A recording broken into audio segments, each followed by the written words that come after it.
주식시장의 색깔이 바뀌려는 단계 아닌가? 경기가 이제는 침체 국면을 지나서 다시 확장 국면으로 갈 텐데, 그럼 경기와 연관된 주식을 한번 사보는 게 좋지 않을까? 아마 올해 연중, 내년 초까지는 계속해서 주식을 사는 국면.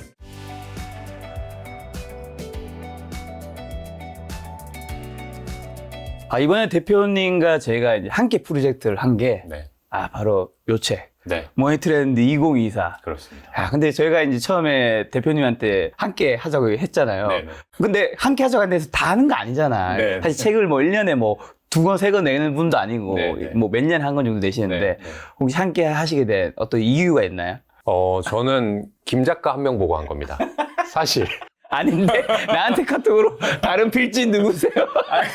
그러니까 한다고 처음에 이제 노를 아니고 네네. 좋게 검토해 볼게요. 너무 감사한 제안입니다라고 한 것 자체가 네. 김 작가 때문이고, 그때는 사실 누가 하는지 모르죠. 그치, 근데 그치. 물론 김 작가 때문은 하지만 나머지가 이상하면 그렇죠. 안 되잖아요. 그렇죠. 그래서 제가 그 다음에 여쭤본 게 네. 누구가 하는 거냐. 근데 그 필진을 제가 이제 아는 사람도 있고 네. 모르는 사람도 있고 찾아보기도 했는데 상당히 훌륭한 필진이고, 그렇죠. 총 8명이 함께 하고 있습니다. 제가 볼 때는 제가 가장 어떻게 보면 덜 알려져 있고 비즈니스를 하더라도 더 작게 하는 사람일 정도로 나머지 7분은 정말 짱짱한. 짱짱하신 분들이 네. 많이 오셨죠. 그렇습니다. 근데 이 책이 이제 오늘 여러 가지 이야기 할 텐데, 혹시 핵심 메시지, 네. 여기서 이제 주식 파트를 담당하셨잖아요. 뭘 얘기하고 싶었던 거예요? 주식 파트의 제목은 네. 좀 불확실하다. uncertain market이라고 돼 있긴 해요. 근데 제목은 그렇게 시작을 해서 제가 끝은 창대하리라 해가지고 2024년을 조망하는 거잖아요. 네. 저는 2024년은 강세장을 확인하는, 올해 주가 지수가 어쨌든 올랐지 않습니까? 그렇죠. 그리고 아직은 경기의 침체 국면인데 2024년에는 경기의 확장 국면으로 들어갔다라는 것이 좀 확실해지지 않을까? 그런 이 경기 순환적인 차원에서 어떠한 업종이라든지 또는 어떠한 방법론을 검토해 보면 우리가 2023년 마무리를 쫙 포트폴리오를 잘 준비해서 2024년을 수익의 해로 만들 수 있지 않을까 하는 내용을 조금 적어봤습니다. 이 책을 보면 이제 불확실한 주식시장 속 돈은 흐른다. 네. 그 파트를 담당하실 것처럼 돈이 어디로 흐르는지 좀 알 수 있는. 조금 제 생각을 그냥 전달하는 거죠. 제가 뭐 예언하는 건 아니고. 네. 자, 근데 사실 작년에 요 책이 이제 경제경제 베스트셀러 2위를 계속 차지했었거든요. 그렇군요. 1위가 못 됐어요. 1위가 근데 그 시기에는 항상 이제 종합 1위예요. 그럼 뭐죠? 서울대학교의 김난도 교수님이 내시는 그 트렌드 코리아 책이 사실 워낙 유명하다 보니까. 그게 경제 경영 파트인가요? 그게 경제 경영입니다. 그래서 올해도 저희가 2위는 될 것 같은데 1위는 참 난공불락이에요. 그렇게 생각하시면 안 됩니다. 왜냐면 자, 트렌드 코리아보다 이 책을 봐야 돼. 물론 그 책도 여러분 좋은 책입니다. 이 책을 봐야 될 이유. 여러분들 잘 생각해 보세요. 네. 여러분들이 비싼 돈 주고 2만 원 주고 교보문고까지 가가지고 구매를 하는데 트렌드 알아서 뭐 할 거야. 돈 벌려고 하는 거 아닙니까? 솔직히 깨놓고 얘기해서 패션 트렌드만 아니면 깨놓고 얘기해서 돈 벌려고 하는 건데, 그러면 트렌드를 볼 거냐 머니 트렌드를 볼 거냐. 저는 머니 트렌드가 압도적이다. 또 하나, 지금 시대가 2023년 2024년을 바라보는 글로벌 시대 아닙니까? 맞습니다. 그러면 우리가 코리아만 봐가지고는 요새 국장만 하는 사람이 있나요? 네? 그렇죠. 미장도 하고 트렌드 글로벌. 네, 그렇죠. 요새 그리고 일본 시장도 핫하잖아요. 맞습니다. 그러면 트렌드 코리아 물론 좋지만 한 권만 골라야 된다. 그러면 한번 도와주십시오. 알겠습니다. 거의 요즘 약 파는 분 다 됐죠. 꼭 이렇게 책이 나오면 사람이 이렇게 조바심이 나더라고. 다른 건 모르겠는데. 알겠습니다. 여러분의 힘으로 1위 한번 가보도록 하겠습니다. 이제 주식 좀 여쭤보면 올해 증시가 아까 말씀하신 대로 어쨌든 급 반등은 했잖아요. 그렇죠. 근데 사실 요즘 느끼는 기분은 이게 반등이 맞나 싶을 정도로 나는 왜 안 됐지? 내 계좌는 아닌데 어쨌든 지수는 2100에서 2600까지 왔다가 지금 다시 2500대 와 있는데 급 반등하고 계속 몇 개월째 보합세예요. 2500, 600 그냥 왔다 갔다 하고 있어요. 그 이유는 좀 뭘까요? 저는 좀 이제 주식시장의 색깔이 바뀌려는 단계 아닌가? 하는 생각이 들어요. 2023년 상반기를 막 주식시장을 끌어올렸던 그런 분위기 또는 주도주 주도 업종 이런 것들이 어떻게 보면 많이 오른 거 아니야? 이제 조금 부담되는 거 아니야? 라고 생각하시는 분이 생겼다는 거거든요. 그렇죠. 근데 그렇게 되면 바로바로 물론 갈아타면 좋죠. 근데 그거는 뭐 점쟁이도 아니고 사실 한 분야를 열심히 공부했다가 이제 조금 익절을 하고 다른 걸로 갈아타려면 호흡의 전환, 공부하는 시간이 필요하거든요. 그런 단계가 아닌가? 그래서 지금 좀 이렇게 보합세를 보이는 거고, 이런 것들이 조금 다른 쪽으로 옮겨가기 시작하면 다시 아까 말씀드린 대로 강세장 또는 경기 확장 국면의 확인 진행되지 않을까 그렇게 예상해보고 있어요. 방금 말씀하신 대로 이제 상반기 이제 증시를 이끌었던 것들이 조금 많이 비싸지면서 네. 그런 것들이 조정 겪었다는 거 말씀해 주셨는데, 아마 그런 섹터 중 대표적인 게 이 2차 전지 섹터잖아요. 그렇죠. 최근에 이제 조정을 되게 심하게 겪었는데, 요것 좀 어떻게 보시는지랑, 그 다음에 2차 전지에서도 이제는 다 가는 거 아닐 것 같은데, 이게 겪고 다시 올라가더라도 앞으로 위로 가는 것과 아래로 가는 종목의 차이점이라든가 뭐 특징 있을까요? 그 두 번째 질문이 훨씬 제가 답하기가 네. 쉬울 것 같은데, 이 주식이 꾸준히 우상향하려면 그 실적이 받쳐주지 않으면 사실 그게 잘 안 됩니다. 안 되죠. 네. 그래서 2차 전지 주식도 마찬가지일 것인데, 매출액과 영업이익의 성장률이 최소한 20% 정도씩은 계속해서 받쳐주면 뭐 약간의 조정을 겪을 수는 있지만 우상향할 가능성이 있고요. 그렇지 않고 얘네는 기술이 있어. 뭔가 지금 연구개발해서 프로젝트를 준비 중이야. 이렇게만 하는 회사들은 이렇게 섹터의 주도 섹터가 바뀌거나 할 때는 조금 더 먼저 파는 경향이 있거든요, 투자자들이. 그렇기 때문에 그런 것들은 조금 조심해야 되지 않을까 싶고요. 저는 2차 전지가 좋다 안 좋다를 말씀드리기 전에 전반적인 이 증시의 색깔이 2023년 상반기를 주도했던 것보다는 그렇지 않은 것 쪽으로 온기가 올라갈 가능성이 높다라고 생각을 하기 때문에 2차 전지 어떤 특정 주식이 오른다 떨어진다를 말씀드리는 것보다는 가능하면 내가 2차 전지 원래 투자자였다면 조금 덜어서 다른 쪽으로 아까 말씀드렸던 실적이 뒷받침되는 2차 전지는 가지고 있더라도 나머지는 조금 덜어서 그렇지 않은 곳으로 옮겨갈 수도 있고요. 또는 내가 2차 전지와 같은 주식을 안 갖고 있었어서 저같이 2023년의 상반기에 상당히 소외되는 느낌. 지수는 올랐는데 왜 내 계좌는 이래? 오른 거 맞아? 이런 것을 느낀 분들은 지금 그런 것들을 따라서 갈 때가 아니라 그렇지 않은 것들을 가지고 계셨다면 여전히 한번 기다려 볼 만한 그런 시기라고 생각합니다. 어쨌든 매출액과 영업이익이 이제 그런 현실적인 수치를 확인하는 것. 네. 희망이 아니라. 네. 근데 이제 다른 쪽으로 얘기하셔서 그러면 이제 9월 말이잖아요, 벌써. 이제 그러면 이제 결국 4분기 남았고 네. 이제 내년인 건데, 지금 시점에서는 어떤 쪽을 네. 사야 되는 건가요? 지금은 2차 전지랑 이제 비교해서 말씀을 해드리면 2차 전지는 전형적인 성장주거든요. 그렇죠. 그러니까 어떤 경기를 특별히 타는 게 아니에요. 지금 일반적인 내연기관 자동차들이 배터리 전기차로 바뀐다는 거죠. 그거는 뭐 어떤 경기라든지 계절성이라든지 이런 거랑 상관없이 계속해서 커져야 되는 그런 산업이니까 성장주인 거고요. 제가 봐야 되는 거는 경기가 이제는 침체 국면을 지나서 다시 확장 국면으로 갈 텐데, 그럼 경기와 연관된 주식을 한번 사보는 게 좋지 않을까? 그런 쪽이 보는 거고요. 그러니까 말하자면 이런 거죠. 내가 평소에도 구매를 많이 하는 제품들 있잖아요. 네네. 그런 제품들은 경기와는 무관한 제품들이죠. 네. 예를 들면 마트에 가서 내가 식자재를 산다라고 하는 거는 물론 좀 비싼 거 살 때도 있고 주머니 사정이 가벼우면 좀 싼 걸 살 때도 있지만 늘 사야 되는 거죠. 어느 정도 사야 되는 거고, 근데 그렇지 않은 물품들이 있거든요. 네.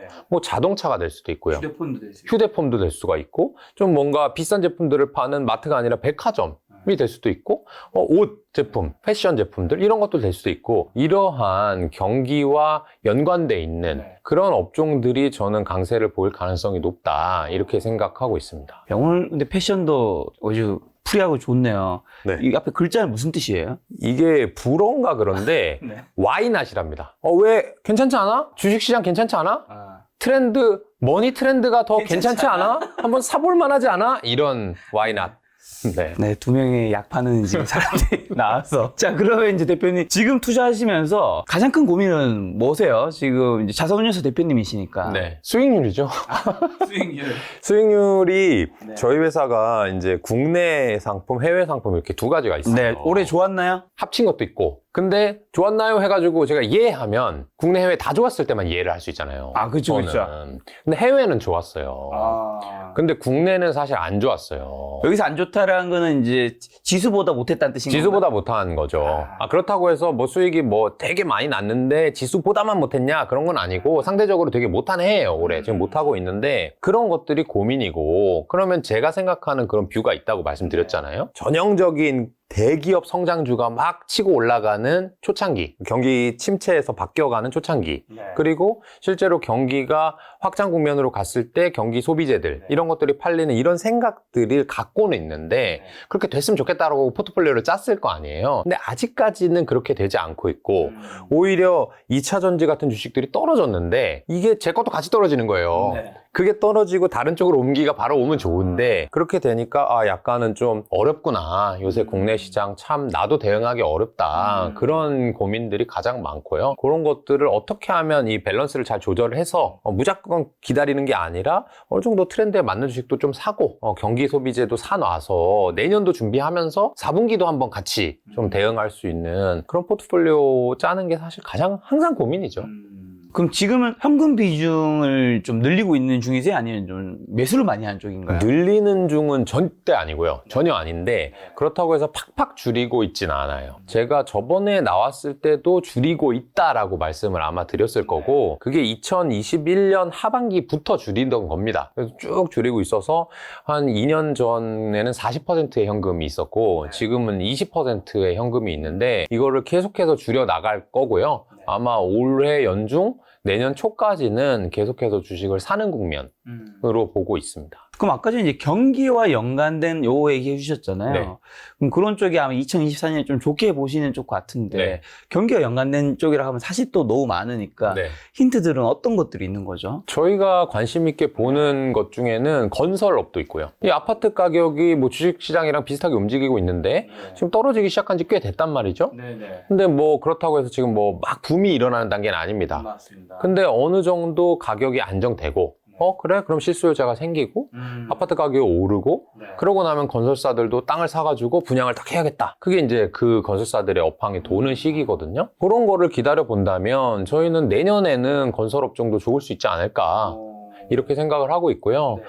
일부 패션 업종 패션. 에도 관심을 가지고 있어요. 패션 업종도 지금 상당히 경기가 안 좋거든요.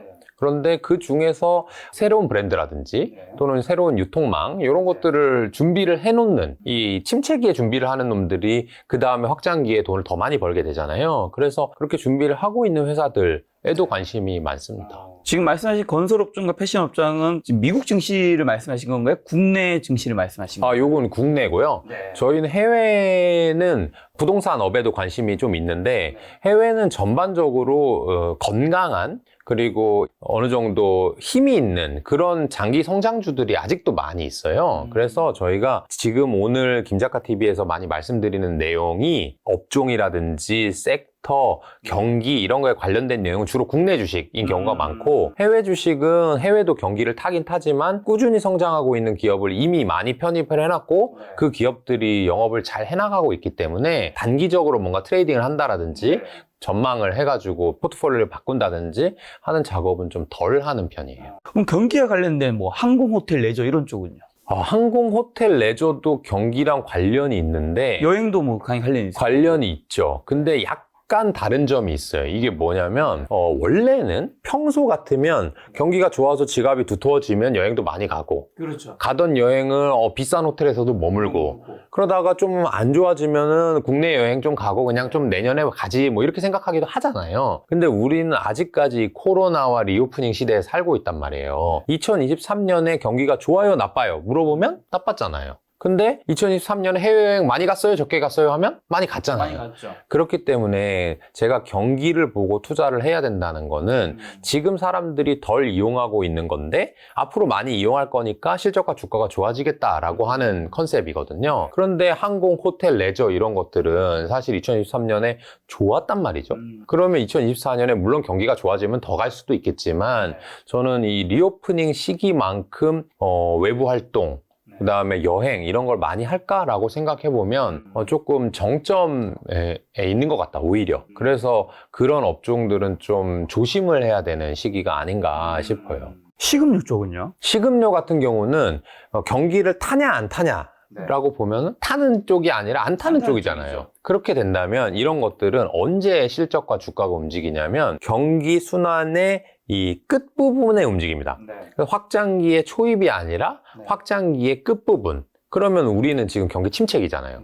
그럼 경기 확장기를 준비해야 되거든요. 그렇기 때문에 식음료 주식같이 경기를 후행하는 주식들은 지금 사는 것보다는 경기 확장기가 끝날 무렵 경기 소비재라고 하는 뭐 자동차, 건설, 뭐 패션, 유통 이런 것들이 어느 정도 수익을 내고 나서 투자하는 것이 좀 더 좋을 것 같아요. 저희가 요체 그 GP를 위해서 인터뷰할 때 식음료에서 이제 어떤 상품들이 때때로 잘 팔릴 때가 있잖아요. 베스트셀러 그렇죠. 상품들, 과자도 있었고, 음료도 있었고, 맞아요. 술도 있는데, 근데 그런 걸 보고 투자할 때 되게 유념해야 하는 게 있다고요? 네네.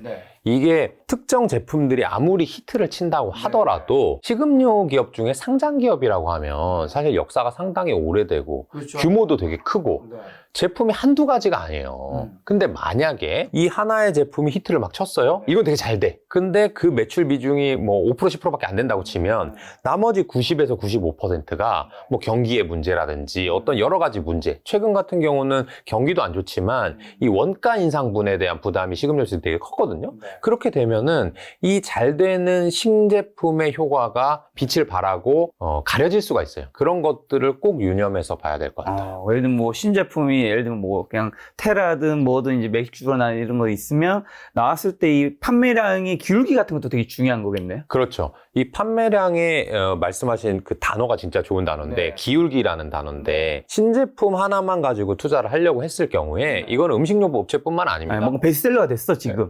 어떤 회사 어떤 아이템이든 마찬가지인데 그게 이렇게 상당히 빠르게 성장하는 판매량이 성장하는 구간이 있고요. 판매량이 그것보다 늘어나긴 하는데 성장의 폭이 둔화되는 경우가 있어요. 있죠. 예를 들면 머니트렌드 2024가 나와가지고 첫 주에 뭐 200등에서 시작한다고 해볼게요. 200등 했다가 다음날 100등, 50등 팍팍 올라갈 때가 있고 그다음 한 30등까지 올라왔어요. 그 다음에는 25등, 20등 천천히 올라가죠. 천천히 올라가잖아요. 그리고 5등 안에 들어가면 4등 갈까 말까 막 힘들잖아요. 그러면 이거에 대한 관심도가 실제로 사람들이 많이 읽었을 때는 이미 3, 4등 갔을 때가 많이 읽은 건 맞는데 이거를 주식으로 반영하려고 하면 사람들은 성장의 폭이 가파를 때를 좋아한단 말이죠. 그러니까 1, 2등에서 사는 게 아니라 오히려 100등, 50등 이 정도의 주식을 사서 그게 올라가는 구간을 투자를 해야 되는 거죠. 그런 걸 명심해야 되는.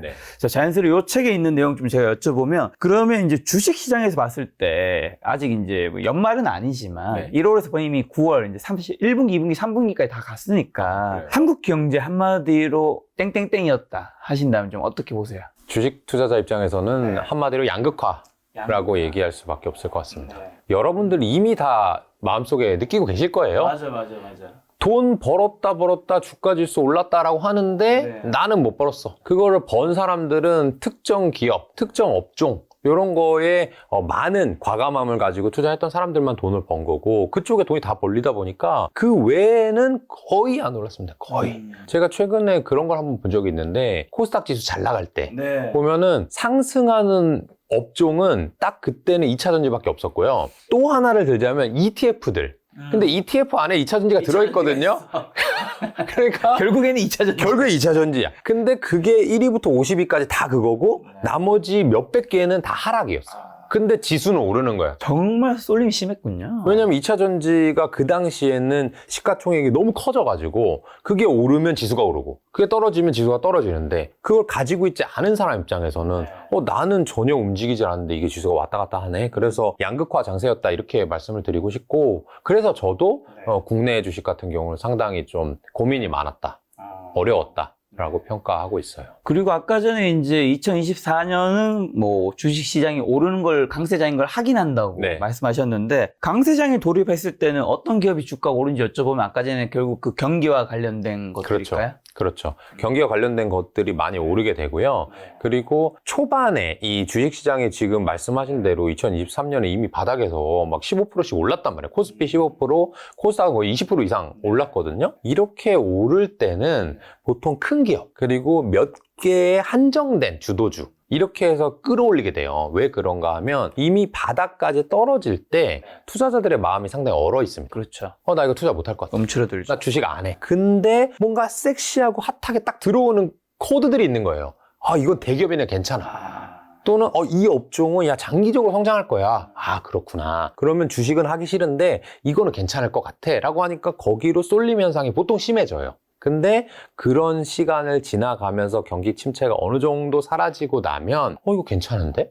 경기가 의외로 나쁘지 않은데? 주식 한번 해봐야 되겠는데? 라고 했을 때 그럼 그 다음에 주식시장을 딱 들여다본단 말이에요. 그런 경우에 이미 2023년 동안 막 오른 걸 투자하는 사람보다는 얘는 상당히 견실한데 아직 하나도 안 올랐네? 하는 쪽으로 간단 말이죠. 그렇기 때문에 업종도 한번 바뀌고요. 그 다음에 대형주만 올랐던 시장에서 좀 중소형주로도 바뀌고요. 그래서 아까 말씀드린 대로 경기에 민감한 주식으로 갈 거고, 그 다음에 일부 대형주에서 중소형주로도 옹기가 올 거고, 그 다음에 업종이 좀 다변화될 거다. 이런 게 제가 전망하고 기대하는 2024년의 주식시장 뷰입니다. 그러면 이제 강세장이라는 걸 어쨌든 생각하시니까 2024년 주식시장은 강세장도 뭐 다양한 그림이 있을 수 있잖아요. 네. 뭐 어떻게 3,500이든 3,000원 보시는 분도 있을 수 있고 네. 뭐 그냥 지금보다 강세장이라고 보실 수도 있고 네. 어떻게 변화한다고 보시는지 좀. 지수만 보자면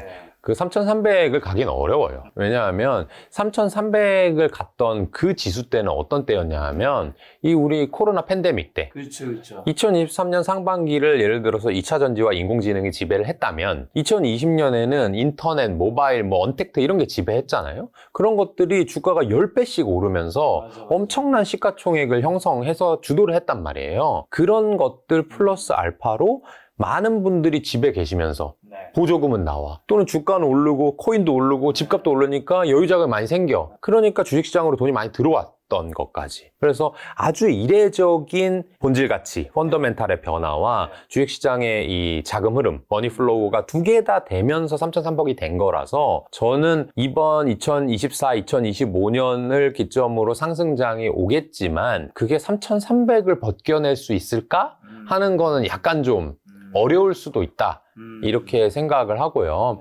다만 지금보다는 주식시장이 조금 더 올라가는 모습, 그리고 지금 2023년 상반기와 3분기까지 주식시장만 오르고 내 거는 못 번 것 같은 그런 느낌에서 벗어나서 주가 지수의 상승세는 조금 둔화되고 일부 오르지 않았던 개별 주식의 상승세가 조금 더 커지는, 그래서 일부 2023년에 돈을 못 버신 분들은 그대로 갖고 있거나 좋은 주식을 좀 솎아내기를 해보면 주식시장은 별로 안 올랐는데 나 주식 참 잘한다.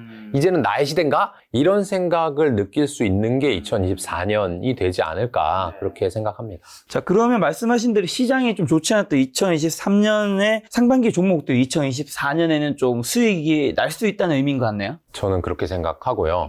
다만 이제 주의해야 될 점은 뭐냐면 내가 지금 수익이 안 났어요.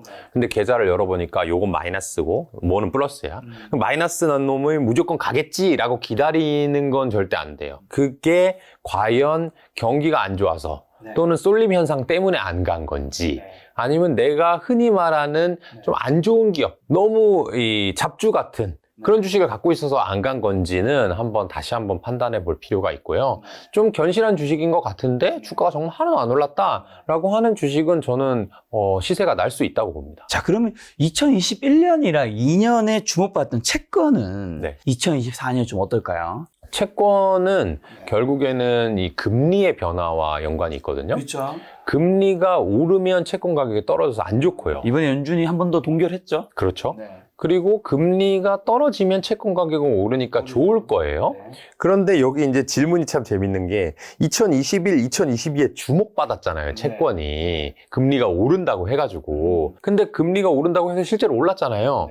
그러니까 2021년, 2022년 채권 투자하신 분들은 큰 손해 봤어요. 지금 이미. 그러니까 사실은 금리가 올라서 오를 대로 올라서 이제 떨어지는 떨어질 때 수익을 내는 게 채권인데 그분들은 주식시장 무서워? 금리 올라가니까 나 이자 수익 많이 받을 수 있겠지라고 이제 잘못 생각하신 거고요. 다만 2024년을 봤을 때 채권 어떠냐? 당연히 괜찮을 수 있죠. 금리가 떨어질 테니까. 그렇죠. 지금의 금리가 거의 정점이라고 보면 뭐 한두 번 더 올릴 수 있겠지만 그렇게 보면 1, 2년 동안 금리가 앞으로 떨어질까 오를까 하나만 골라봐. 그러면 떨어질 것 같아. 그러면 채권이 수익률이 좋을 수는 있고요. 다만 그래도 주식이냐 채권이냐 둘 중에 하나 고른다면 저는 주식 투자하는 게 기대 수익률이 더 높을 수 있는 국면이라고 봅니다.